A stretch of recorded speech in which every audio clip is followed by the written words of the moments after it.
And welcome to the Secrets of Healthful Motherhood Summit. My name is Vera Stepina. I'm your host, and today I'm introducing you to another amazing expert. Her name is Davina Fear, and if you learn a little bit about her, you will actually think her last name should be Fearless, not Fear. She is a business coach, she's a photographer, and she's an amazing mom of 4 children.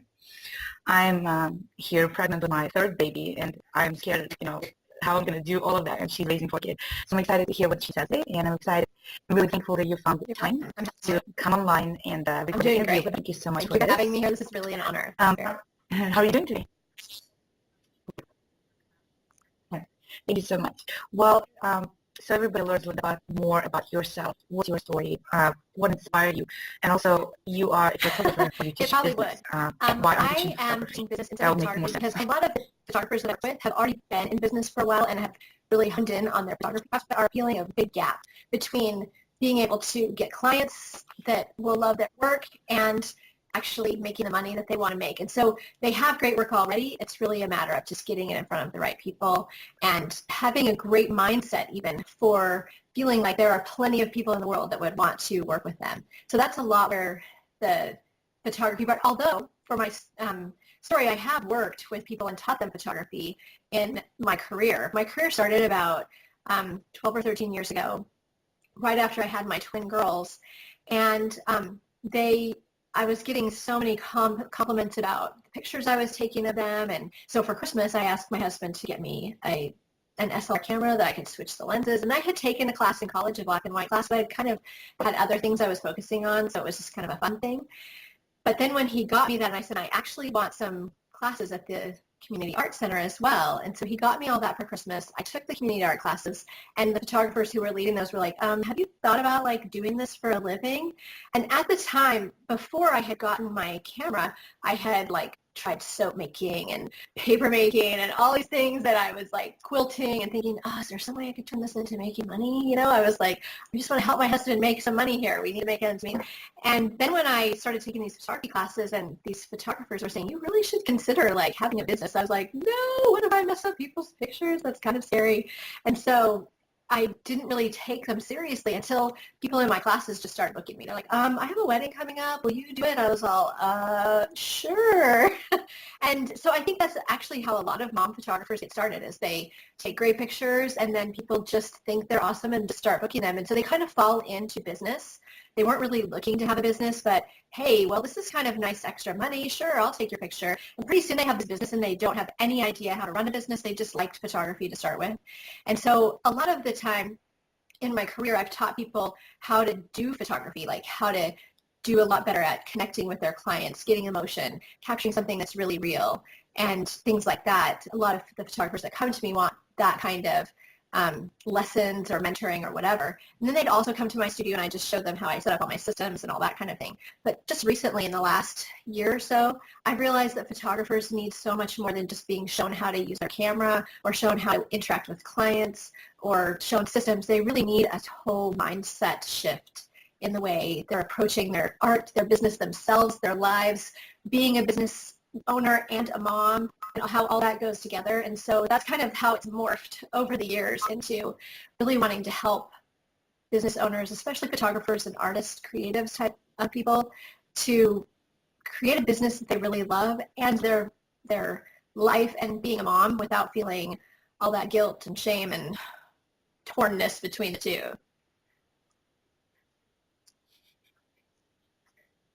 That's so true. So the question I'm going to ask you about the money aspect. So first of all, did you ever think that you were going to actually make enough money? I think to take care of, I was just more thinking, than, phone bill or something like that? It would just be nice to have some extra income to just kind of make the ends meet. I didn't really think that I would be making a lot of money doing it. And there were times when I couldn't stop the clients from giving me money, and I was like, oh my gosh, I can't believe this is my life, and not having to worry so much about where the next money was coming from to pay bills or whatever. And so that was very exciting when that kind of thing started happening. And then there was a time where my business was bigger than I could handle, and I realized, okay, now I need some systems in place that I can handle my business and my life and not end up working myself to death and never seeing my family. So there was a time in my career where I had to pull back a little bit and create some systems and raise my prices and all that so that I could create a life that didn't feel completely stressed out and overworked and exciting at the same time because I'm making a ton of money, but also feeling like, gosh, I never see my kids, never hardly see my husband or whatever. And so that was a really big turning point in my business for me. When I was making a ton of money, but also feeling like I'm hardly seeing my family. And so there was that time where I had to reevaluate and make some different choices and set up some systems and hire some people to make everything so that I wasn't doing everything, even, and really letting go of some of the things that weren't my specialty and being able to say, hey, I'm okay with letting some of this go. Some of this stuff is kind of hard to let go because you think, oh, only I can do this. I am the only person on the planet that knows how to edit my pictures. But as soon as I created what I called my studio Bible, and it had it in there, every step of anything you could do in my business. And it included how to edit your pictures. And so maybe there are some moms out there who have businesses who think, oh, only I can do this one thing. And you might not be a photographer, but you might be feeling like that about your business. Sit down one day and have a piece of paper next to you with a pencil and write down every little step you do, like everything. Like I would write, okay, now move your mouse over to the layer and click on the layer icon, next. And it was exact. And when I created that and then I gave it to my editor to edit my pictures, and she just followed the directions and the pictures looked like I would have done them. I was like, oh my gosh, that's so amazing. I can pass off some of this stuff that only I thought I could do. And so that made such a huge difference for me to be able to realize that if I can write good directions, then anybody can do a lot of the stuff that I do. And then I'm reserved for just doing stuff that really, truly only I can do. That makes a lot of sense. You mentioned earlier that you have to raise your prices, and I think I have a lot of mommy friends, and half of them have cameras, and they would want to start a photography business because I feel like it's one of the most suitable businesses for somebody who wants to stay home and make some extra money because you can pretty much manage your schedule. It's flexible, like fitness coach is another one that a lot of moms do. But I feel like 99% of them do not value themselves enough. And the competition is huge. There's so many photographers. Like you go online and you click and you find like 1,000 in your area.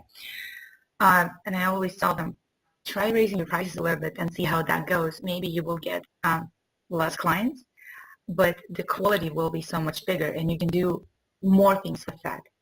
How do you show them, like how do you teach them to make that shift in their mindset that I am good enough? I can charge more because my photos are they deserve that. They are to help people to understand their own value and to be able to be confident raising prices. There are two things that I do.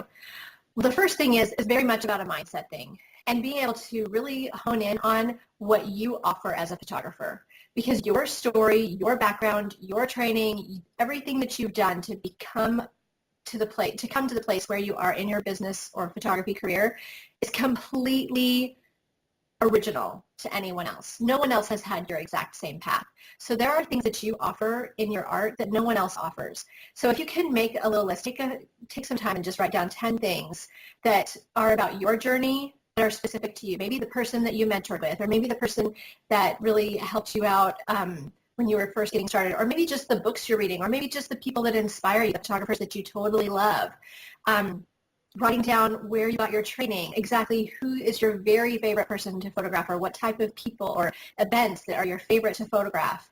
And then on another piece of paper, writing down all your hobbies, all the things you totally love to do, the things that light you up, and see where those lists come together. And see where those crossroads are for you that make you unique. And notice what message you've been saying your whole life, or what thing you've been learning your whole life, and see how all of those things come together as your own personal mission or message or thing that you bring to your art. Because once you realize that, then you're confident because nobody else has gotten to this place but you. That is true. I think it's whatever you can bring, nobody else can. I mean, there might be a ton of photographers, but there's nobody. True. And the second thing is like you. That I tell my the people that I coach with, my clients that I coach with, that a big thing for getting confident and charging more is that every time you have 3 people book at the price that you're at, raise your prices. And you can double them if you feel comfortable doubling them, or you can just add another $100 to all your packages or another $200 to your packages. But every time 3 people book at that price, then raise your price. Because if you have 3 people willing to pay you that price, then you have 3 people willing to pay you a little bit more. And so that's part of that plan for getting to the place where you're being paid what you really are worth and what you really want to be paid. And having that first thing of knowing exactly where your crossroads are of what makes you the original person that you are. And then, of course, always in packages, I always tell my clients, have a kitchen sink package as your top package. And for your middle package, have the one that it would be crazy not to get that one. And like your first package is going to be something that's very simple, but with just a little bit more money, you can get way more value in the middle package. And that first package, though, that package A, needs to be your package that is the one that meets your needs financially. So if everyone that was your client came and booked you at that package, you would meet all your needs. And then if they book at your other package, your middle package, which is the ideal one, which everyone who's got a brain basically should totally book that because it's the best value at the best price, then you're going to be above where your financial needs are. And so being able to do those 2 things together will help you feel your value a lot more as an artist, and you'll feel a lot more confident in where you're at as a business person too, because those 2 things really go together. Your art and your business really go together in helping you feel confident enough to take the next step, which maybe the next step is hiring a coach or hiring someone to help you with your branding or whatever. If you're meeting those needs, then you feel more confident to take the next step that will really take your business to another level. And I think that when you say that maybe it would be a good idea to hiring somebody to teach you, like a coach or I don't know, mentor. And we don't really think about it that much because we feel like we know everything, right? And when I lost 70 pounds, I felt like, oh my God, like I know everything about weight loss. Well, it turned out that I didn't know everything, obviously. And there's so much more to weight loss than just losing the weight. There's so many other aspects that, you will never learn unless you have somebody to teach you. So I always say, even the Olympic medalists, how many coaches do they have? Do you think Michael Phelps doesn't know how to swim? Like, I bet you he knows how to swim. In the meantime, he has trainers and coaches and nutritionists and like everybody. So I think if you want to have something successful, then you have to have somebody that you trust with. You trust. Absolutely. And even, I'm a coach, but I have 2 other coaches that are my coaches, because I feel like once I hired a coach for my business, I was like, how come I never hired a coach before? And now I will never be without a coach, because everyone that you can think of that has really become successful in as an actor or actress or as a TV personality or as a sports Olympian or whatever, they all have coaches, because having someone from the outside of your business look in or from the outside of your training look in is so incredibly valuable, because they can see what you can't see. You get into your business and it's like the forest for the trees. You think you're doing everything right. You're plowing ahead. And pretty soon you're like, you think you're going straight ahead, but then you end up way over here and you're like, oh, how do I get over here? And how do I get back over there? And you start to feel frustrated and you start to feel like, oh, I'm getting nowhere fast and I'm spending my money on the wrong things. But when you hire a coach, they can see from the outside where the really valuable places are for you to work. It's also the hugest place for accountability. When you have someone you have to check in with, you feel a lot more like, I better make my day worthwhile. I better do what I need to do to make the money or to be trained or lose the weight or whatever. And so I agree. It's really a big incentive for success when you have a coach. So you said at one point in your life, you actually did feel guilty when you were making money, but you weren't spending enough time with your kids, with your family, in your home. How did you change that? So how do you set your priorities that you actually feel like you have my biggest thing that I do, my number one thing that I do to feel like I maintain balance and to feel connection between my family members and my business is that I build connecting points into my day. So first thing in the morning, I am getting up with my kids. I'm there when they're getting dressed for the day. I write them notes in their lunch boxes, because then that's a connecting point at lunch with them. I'm connecting with them then. Then when they walk in the door, I try to be available to hug them, to talk to them for a few minutes about their day. And then at dinner time, we really try to have dinner together. And so we connect then, we talk then. And then at bedtime, we have scripture time. We have I have this book of questions that's for 3 years. And so every day for 3 years, I ask them these questions. And so over time, we see how their answers change, which is really fun. And then I read a book to my kids. And people think that this is crazy, but I have a 17-year-old son. I have twin girls who are 13, actually just turned 14, and I have a 10-year-old daughter. And they all still lay on the floor or in their beds while I read to them at night. And because we just started it when they were young, and they just still love it. And so I have all those connecting points built into my day. I am not saying that every one of those connecting points happens every day, but if I'm hitting 2 of those connecting points every day, I also lay down with my kids in their bed with them at night and just kind of talk to them and talk to them about the day, because it's my one time when I get to just talk to them by themselves. And I like to be able to have that connection each day with my kids. But like I was saying, if every one of those connecting points don't happen every day, it's okay. But I've created my day and created these connecting moments in my day so that if 2 of those happen every day, it's been a good day. And I love it when more than those happen. We have days where, or a few days in a row where we're hitting them all and we're like, woo, this is awesome. But, if a couple of those are happening every day, then you're doing a great job as a mom of really connecting with your kids, letting them know that you care. And there isn't the guilt there of feeling like, oh my gosh, I have been like 4 days and haven't even had a really good moment with my kids. For me, having those moments built into my day really make a difference. And especially for those of us who are entrepreneurs and moms who work from home, that's such a key thing. So if you're doing that stuff, give yourself a pat on the back and say, hey, I'm doing a good job as a mom. And then with my business, I do the same thing. I try to check in. I have connecting points with my clients, and I try to check in with them in some way every couple of days, even if it's just an email or connecting with them on Facebook or an actual coaching call that I have. And then those people, the in-person connections, to me are what make me feel like I am doing a good job in my business and in my home life. If those are all missing and I'm feeling like random and all over the place and doing this thing and doing that thing and not really connecting with the people that I'm serving in my business or the people that I really love, that's when I start to feel guilt and shame. And I feel like that's a good barometer for me to say, why am I feeling guilty? Oh, maybe it's because I've gotten away from my connecting points, or maybe it's because I haven't connected with my clients in a few days, or maybe it's because I'm getting kind of random and all over the place. So it's a good measuring for me to realize that I have connecting points in my life and that I'm deliberate about them. I have a feeling most moms totally have these connecting points. They just aren't labeling them as such. And so they don't realize that they're doing a good job with connecting points already. So being able to just say, oh, I totally do that with my kids and I can count that as being a good mom. I feel like a lot of times we feel the guilt, but we don't really know where it comes from. So I think it's a good point that you mentioned. Like you actually sit down and you think about it.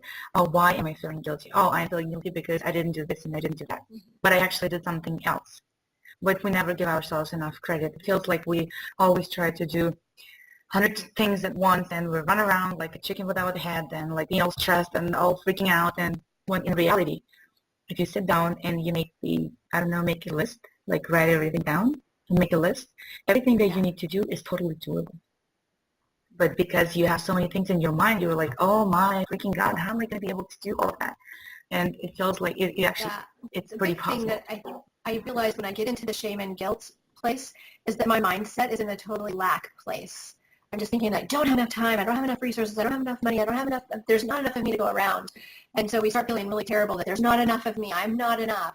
And if we can do like what you said, being able to stop and think about what we have done, what we have contributed to the world today, what we have contributed to our kids' lives, what we've contributed to our business, then we'll see that we've actually done a lot of great things. And at the same time, another thing that really changed a lot for me, about a year ago, I started doing my Instagram every night. I would do a picture, and then I would put 5 things that I was grateful for from the day. And some days I felt like I had to be really creative to think of something I was grateful for. But that activity, I feel like, began to lead me into way more possibilities for my life, because before that I was not seeing the possibility of clients or ways to run my business or time or money. And as soon as I started doing that, things started coming into my life that I was seeing like, oh my gosh, I'm so grateful that happened. And so coming from a place of gratitude puts the power back with us. It connects us back to the power source of the universe, of God, all of those things totally reconnect us to the power inside of us when we're grateful. And it's hard to do when you're having a hard day to start being grateful. But at the end of the day, sometimes I'm like, I'm just glad my kids are in bed. Sometimes I would write that I'm grateful for bedtime, and I was grateful to be in my bed. And, so just being able to take a little bit of inventory of what we're grateful for makes a really big difference for our own mindset and for being able to get out of that place of feeling all that lack. So speaking of that time and kids being kids and not always being what we want them to be, unfortunately or fortunately, I don't know, what would you say was the hardest phase of your children for you? Or is it still? Well, I totally think that it's just different. The phases of having kids are so different. When my kids were little, I felt like my job, I think I was talking with you about this before, my job felt so physical. Uh-huh. I felt like I was constantly running after a child, keeping somebody out of the street, keeping somebody from falling off the whatever, climbing and coloring on the wall and cleaning that up and cleaning it. Felt like I was just running around all day long just trying to keep kids safe or, keep them out of trouble or whatever. And so it felt like a very physical job to me. And it was very taxing, and I was very tired at the end of the day, and I wasn't getting a whole lot of sleep necessarily, especially with twins. And so that was tough, but there were really good things about having little kids too. But then around the age of 10 to 13, it starts to become a much more emotional job of parenting. And it has become much more of teaching my kids how to handle their emotions. And I got glimpses of this when they were little, but it really came in like full blast when they hit around that 10-year-old age. And which was much earlier than I thought it was going to be. I thought it was going to be like, everybody talks about teens, and so I was thinking, okay, 14 is around the time but it starts around 10.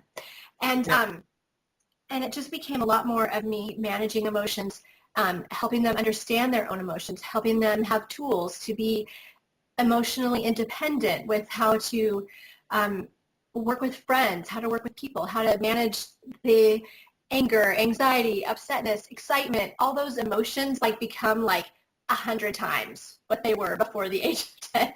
And so it becomes a much more emotional job to be a parent. And I don't feel like either one is harder than the other. They're just different. And I wasn't expecting that. When I had my kids starting to get to that, I did not know it was going to switch to be an emotional job of parenting from a physical job of parenting. I sometimes worry about my physical part of my kids when they drive off in the car by themselves. But other than that, I'm really it's so much more about the emotional health and growth of my kids. It's, how they say, it's going to get better. I have a friend, and she has a baby is, I'd say, 9 or 10 months old, and the boy just doesn't sleep ever.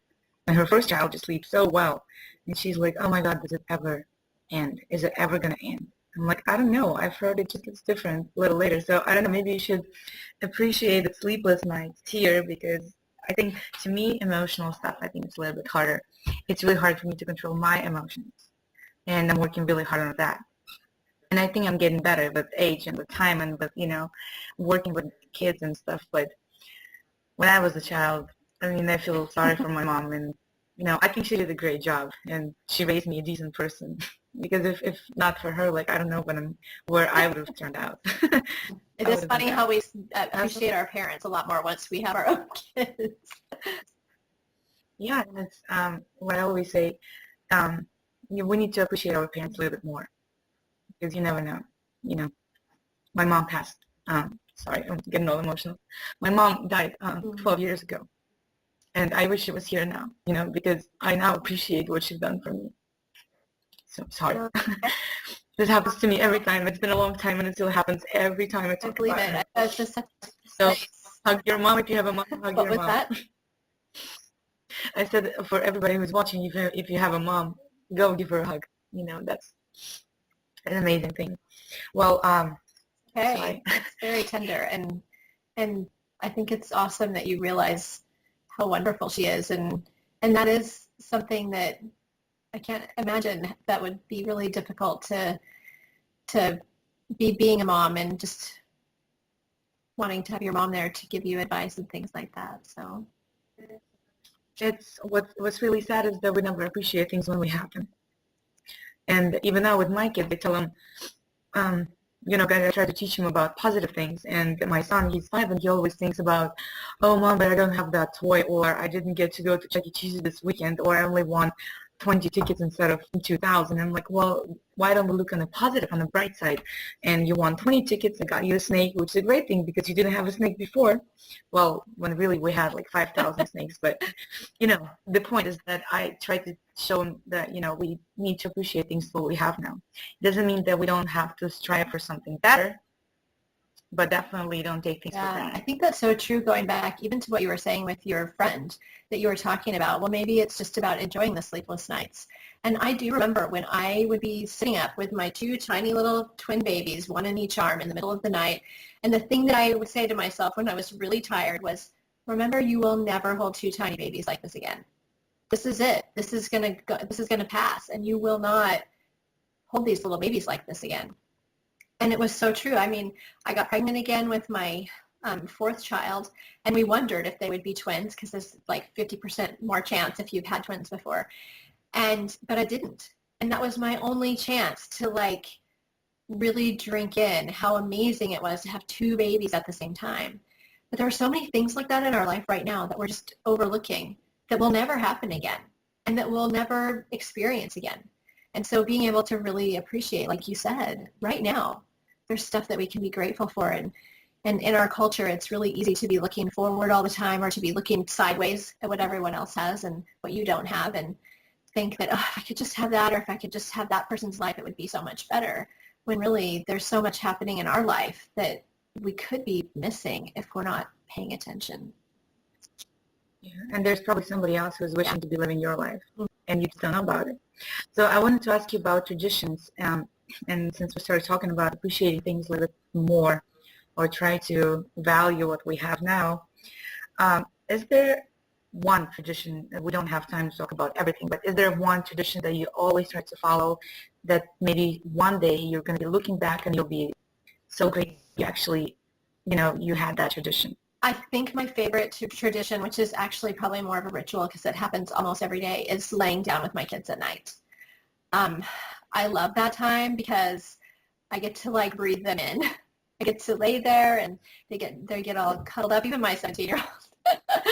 And it's the time I get to hear the stuff they don't want to tell anybody else. This is stuff they don't want to say in front of all the rest of the family, or it's the stuff that was a private thing or an embarrassing thing that happened at school, or just random silly stuff. It's not always serious, but I love that time because it does make me slow down. When I'm doing that, I actually slow down.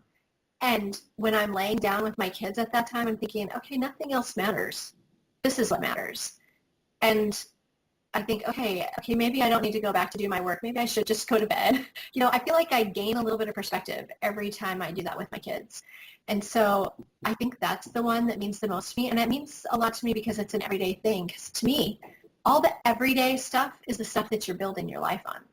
It's not the big parties. It's not the cool vacations. It's the everyday stuff that you're building your life on that are the things that you're going to miss. When I talk to people who have lost their dads or whatever, they say things like, I miss the smell of him. I miss seeing him working in his workshop. I miss his hugs. I miss that he would sit and talk to me after school. I mean, those are the everyday things. It's not the time he took you to Disneyland that you miss.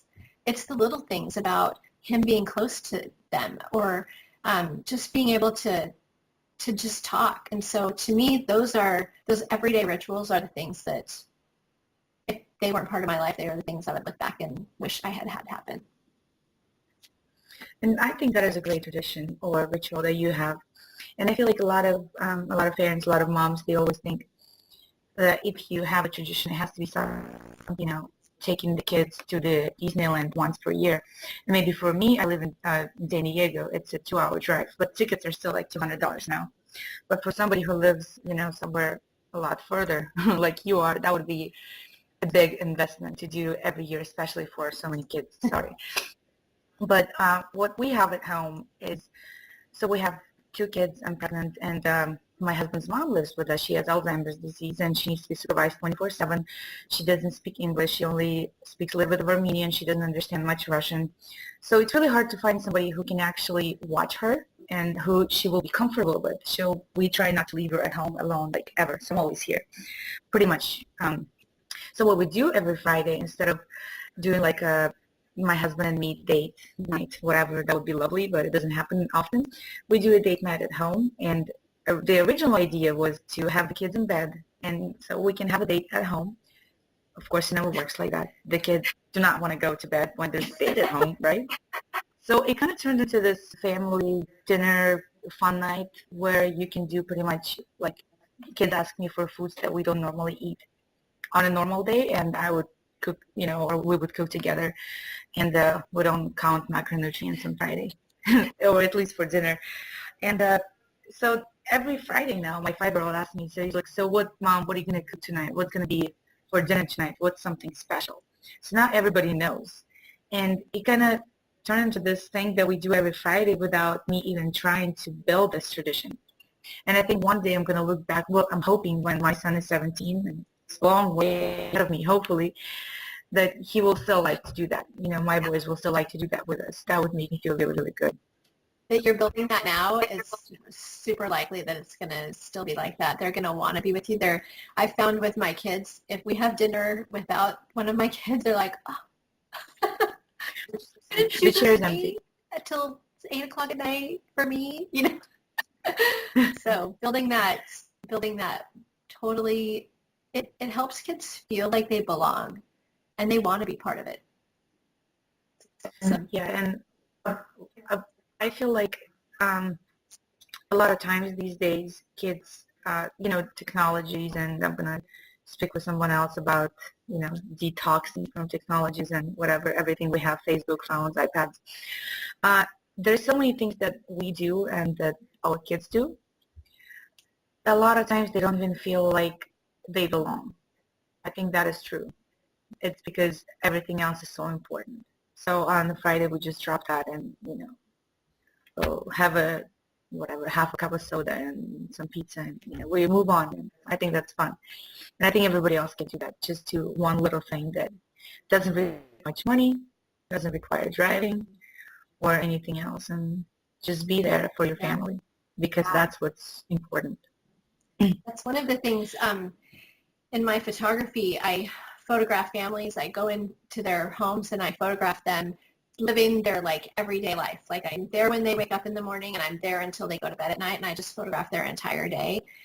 And one of the things that moms realize is they see that their life's not perfect, and they're like, that's amazing. That gives me so much freedom to just be who we are. When they see that, they see there's so much beauty in their imperfection of their family, and in the way they all are together is so beautiful and amazing and wonderful. And I love being able to help, especially moms, to be able to let go of some of that perfection that they think they have to live up to when they have a session like that, to be like, oh my gosh, my family life is so crazy, chaotic, and perfect. It's not perfect, really, but it's perfect. It's so awesome. And so it's just a really exciting thing, I think, for moms to be able to see that the way they've built their family and their life together is really, it seems like a crazy word, but magical. I think it's the perfect imperfection that we all have, and to me, whatever my imperfection is, to me it's perfect, and I really don't care. I stopped caring about what others say because I don't have time for that. Yeah. Excuse me, Okay, well, I want to end on this really bright note. And I think we talked a lot about stuff that I didn't plan about talking at all. And apologizing for my tears of sadness again. It doesn't happen that often. Davina, thank you so much for making time and recording the interview. And I loved our conversation. I think it was beautiful. And I think we can help a lot of moms just realize that, you are perfect as you are. And you can always strive for the best, but you are beautiful and you're perfect as what you're doing right now. So this was Davina Fear for the Secrets of Health Motherhood Summit. Her website is davinafear.com, and the email that you received this morning, please go ahead, look at her website, and you can sign up for a newsletter and just see for yourself what she's doing. She's a wonderful person. She's a wonderful mom and an amazing expert. And thank you again, and I hope to see everybody soon. Thank you. And we have at home is, so we have 2 kids. I'm pregnant, and my husband's mom lives with us. She has Alzheimer's disease, and she needs to be supervised 24/7. She doesn't speak English. She only speaks a little bit of Armenian. She doesn't understand much Russian. So it's really hard to find somebody who can actually watch her and who she will be comfortable with. We try not to leave her at home alone, like, ever. So I'm always here, pretty much. So what we do every Friday, instead of doing like my husband and me date night, whatever, that would be lovely, but it doesn't happen often. We do a date night at home, and the original idea was to have the kids in bed, and so we can have a date at home. Of course, it never works like that. The kids do not want to go to bed when there's a date at home, right? So it kind of turned into this family dinner fun night where you can do pretty much, like, kids ask me for foods that we don't normally eat on a normal day, and I would cook, or we would cook together, and we don't count macronutrients on Friday, or at least for dinner. And so every Friday now, my 5-year-old asks me, so he's like, so what, Mom, what are you going to cook tonight? What's going to be for dinner tonight? What's something special? So now everybody knows. And it kind of turned into this thing that we do every Friday without me even trying to build this tradition. And I think one day I'm going to look back, well, I'm hoping when my son is 17, and it's a long way ahead of me, hopefully, that he will still like to do that. My boys will still like to do that with us. That would make me feel really, really good. That you're building that now is super likely that it's going to still be like that. They're going to want to be with you. I found with my kids, if we have dinner without one of my kids, they're like, oh. The chair is empty until 8 o'clock at night for me, So building that totally, it helps kids feel like they belong and they want to be part of it. So. Yeah, and I feel like a lot of times these days kids, technologies, and I'm going to speak with someone else about, detoxing from technologies and whatever, everything we have, Facebook, phones, iPads. There's so many things that we do and that our kids do. A lot of times they don't even feel like they belong. I think that is true. It's because everything else is so important. So on the Friday we just drop that and, have half a cup of soda and some pizza, and, we move on. And I think that's fun. And I think everybody else can do that. Just do one little thing that doesn't require much money, doesn't require driving or anything else, and just be there for your family, because that's what's important. That's one of the things in my photography. I photograph families. I go into their homes and I photograph them living their everyday life. Like, I'm there when they wake up in the morning and I'm there until they go to bed at night, and I just photograph their entire day. And one of the things that moms realize is they see that their life's not perfect, and they're like, that's amazing. That gives me so much freedom to just be who we are.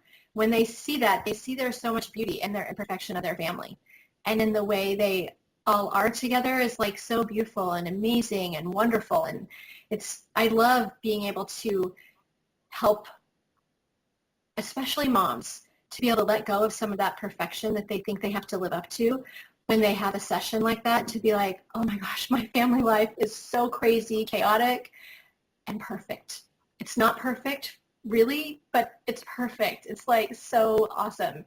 And so it's just a really exciting thing, I think, for moms to be able to see that the way they've built their family and their life together is really, it seems like a crazy word, but magical.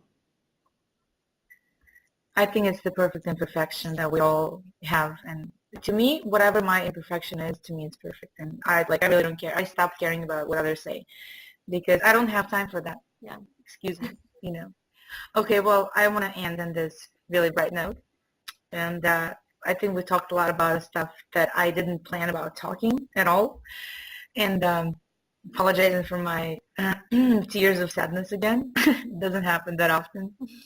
Davina, thank you so much for making time and recording the interview, and I loved our conversation. I think it was beautiful, and I think we can help a lot of moms just realize that, you are perfect as you are. And you can always strive for the best, but you are beautiful and you're perfect as what you're doing right now. So this was Davina Fear for the Secrets of Health Motherhood Summit. Her website is davinafear.com. And the email that you received this morning, please go ahead, look at her website, and you can sign up for a newsletter and just see for yourself what she's doing. She's a wonderful person. She's a wonderful mom and an amazing expert. And thank you again, and I hope to see everybody soon. Thank you. Perfect as you are.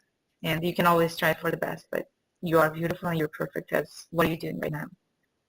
So this was Davina Fear for the Secrets of Health Motherhood Summit. Her website is davinafear.com. And the email that you received this morning, please go ahead, look at her website, and you can sign up for a newsletter and just see for yourself what she's doing. She's a wonderful person. She's a wonderful mom and an amazing expert. And thank you again, and I hope to see everybody soon. Thank you. I hope to see everybody soon. Thank you.